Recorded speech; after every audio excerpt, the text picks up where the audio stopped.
As we enter the fall season of the COVID-19 era, parts of Boston are still feeling the impact. Just take this strip along Harvard Avenue, for example. It would usually be bustling with parents and students moving in for school, but not so much this year. The move-in trucks still line the streets. It's just not as many as we're used to seeing.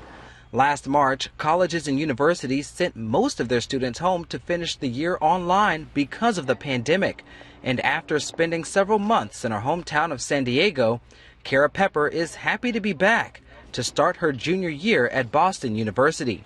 I'm actually looking for a desk right now. I got a dresser and that's coming later today, and I haven't been able to find a desk online that I like, so I figured I saw one the other day when I was here.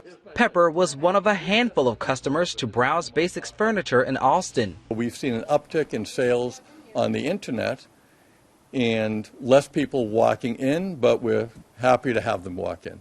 Neil Wiggitman is the owner of Basics Furniture.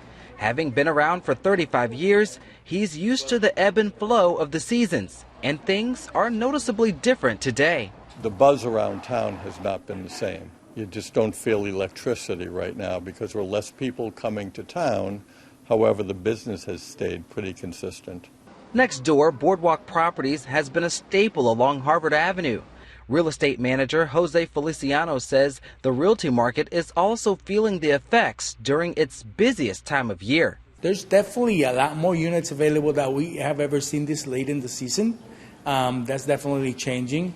With more schools adopting online classes, the rental demand dropped significantly. Feliciano says a decrease in international students is causing some landlords to feel the pinch. The very high-end market that relays a lot on the international students, that probably was the one that got the most affected. There are a good amount of landlords that are still vacant. There may not be as many students as usual, but in a pandemic, it doesn't take much to start an outbreak. Schools across the country are cracking down on large gatherings and parties. Boston University has already alerted its students if they host parties, they could face suspension, a measure Kara Pepper supports. So I'm really glad that at least there's that safety measure and not like those consequences for people who don't take it as seriously, because I want to stay on campus. It's a new season with noticeable changes felt by businesses who need returning college students to be able to safely remain here. Cavante Smalls, GBH News.